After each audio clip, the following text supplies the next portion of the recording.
तर नाशिकमध्ये भोंदू अशोक खरात प्रकरणात एसआयटी कडून आज त्याची मुलगी तृप्तबाला हिची चौकशी होणार असल्याची माहिती सूत्रांनी दिली आहे। तपासात तृप्तबालाच्या नावावर अशोक खरातने कोट्यवधी रुपयांच्या जमिनी आणि स्थावर मालमत्ता खरेदी केल्याचं समोर आलंय।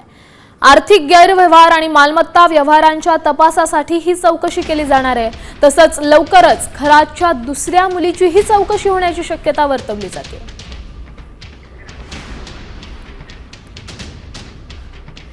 तृप्तबालाच्या नावावर जमिनींसह एकूण 100 कोटींची मालमत्ता।